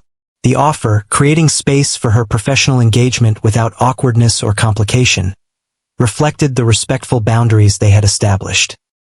Not inserting himself into her professional spotlight or creating uncomfortable dynamics, but supporting appropriate separation between her artistic identity and their co-parenting relationship. "Thank you," Allegra replied with genuine appreciation. "We'll meet you by the main entrance in a few minutes." As Cassian guided Elliot toward the educational display of orchestral instruments in the lobby, Allegra addressed the reporter's questions with her characteristic thoughtful articulation, focusing entirely on musical matters without reference to personal history or family dynamics. This moment captured the essence of the future they had built. One where professional respect and functional co-parenting could coexist without artificial integration or ongoing conflict. Not a conventional family narrative of either unity or bitter division, but something more nuanced and ultimately more authentic. Two people who had found a way to prioritize their child's well-being above their own history, to build something positive and functional from the aftermath of legal battles and public scrutiny. Later that evening, when Cassian returned Elliot to Allegra's home after their weekend together, the transition unfolded with the easy routine they had established over time. Elliot chatted happily about their activities. Cassian provided relevant updates about sleep patterns and developmental observations, and the handoff occurred without tension or awkwardness. As Elliot went to put away his backpack, Cassian mentioned a matter related to their shared parental responsibilities.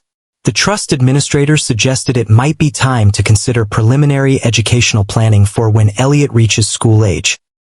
Nothing urgent, but they've prepared some information about approaches that might align with his developmental patterns. "That makes sense," Allegra agreed. "We should review the materials and discuss options at our next co-parenting meeting." This practical exchange, focused entirely on Elliot's needs rather than personal dynamics, exemplified the functional relationship they had established. Not friendship or reconciliation, but a working partnership built on mutual respect for their distinct roles in their son's life. As Cassian prepared to leave, Elliot ran back into the room, throwing his arms around his father's legs in an enthusiastic goodbye hug. "Thank you for taking me to the concert, Dad. Can we listen to more orchestra music next time I visit?" "Absolutely," Cassian replied, kneeling to his son's level. "We can explore whatever musical styles interest you." The genuine connection between them, built through consistent presence and engagement rather than grand gestures or material advantage, represented perhaps the most meaningful outcome of their complicated journey. Despite the legal battles and public scrutiny that had marked his early life, Elliot had developed secure attachments to both parents, each contributing distinct but complementary elements to his development. After Cassian departed and Elliot prepared for bed, Allegra sat at the piano that had been at the center of their initial conflict. Her fingers moved across the keys, developing themes for the composition that had been forming in her mind throughout the day. Musical phrases that captured the complex emotions of their shared history and separate futures. The piece was taking shape as a piano concerto. Solo instrument and orchestra in conversation, sometimes in harmony, sometimes in counterpoint, but ultimately creating a coherent whole through their distinct voices. Not a simple resolution of conflict into perfect harmony, but a more truthful exploration of how separate elements can create meaningful connection while maintaining their individual integrity. As Elliot drifted to sleep in his room, lulled by the sound of his mother's composition process, the piano that had sparked their legal battle continued to fulfill its original purpose, providing the musical foundation that Allegra had sought for her child from the beginning. What had begun as a simple request had triggered an extraordinary journey, ultimately leading to a billion-dollar trust, transformed priorities, and a co-parenting relationship that, while never perfect, provided Elliot with the security, stability, and love he deserved from both parents. The lesson embedded in their story wasn't about money or legal precedent, though the case had established important principles regarding parental responsibility and proportional support. The deeper truth was about values and priorities, about what truly constitutes meaningful investment in a child's life and future. For Cassian Rourke, the billionaire who had built an empire through strategic advantage and control, the most valuable investment had ultimately proven to be the one he initially rejected: the consistent presence, genuine engagement, and respectful co-parenting that money couldn't buy and courts couldn't mandate. The fall of his former pride had created space for something more meaningful than wealth or power: an authentic relationship with his son built on love rather than ownership, connection rather than control. For Allegra Wynford, the musician who had maintained her principles and independence throughout their legal conflict, the most significant victory wasn't the unprecedented financial provision, but the balanced life she had built. One where her artistic voice and maternal identity coexisted without compromise, where appropriate boundaries protected her autonomy while allowing Elliot's relationship with both parents to flourish. And for Elliot, the child at the center of their journey, the greatest inheritance wasn't the billion-dollar trust that secured his material future, but the example his parents had ultimately provided through their evolution from conflict to functional co-parenting. Not a fairy tale of perfect harmony, but a more valuable lesson in how people can grow beyond their worst mistakes to prioritize something more important than pride, control, or public perception. The piano that had sparked their legal battle now stood as both symbol and substance of this journey. The instrument that had been requested with simple intention, denied through pride and control, eventually provided through court order, and finally transformed into the centerpiece of a life built on authentic values rather than power struggles or legal positioning. As Allegra's composition took shape beneath her fingers, the music itself became the final statement of their story. Not words or legal documents or court rulings, but the universal language that had connected mother and child from the beginning. The language that had ultimately proven more powerful than billions of dollars or legal strategies. The language that fulfilled the promise embedded in that first simple request. A piano so a child could grow up surrounded by music. A promise that, despite the extraordinary journey required to fulfill it, had ultimately been kept. If this story touched your heart, please like, share, and subscribe for more narratives that remind us of what truly matters in this world. And remember, it's never too late for a second chance. Never too late to make things right. Never too late to discover what real wealth means in your own life.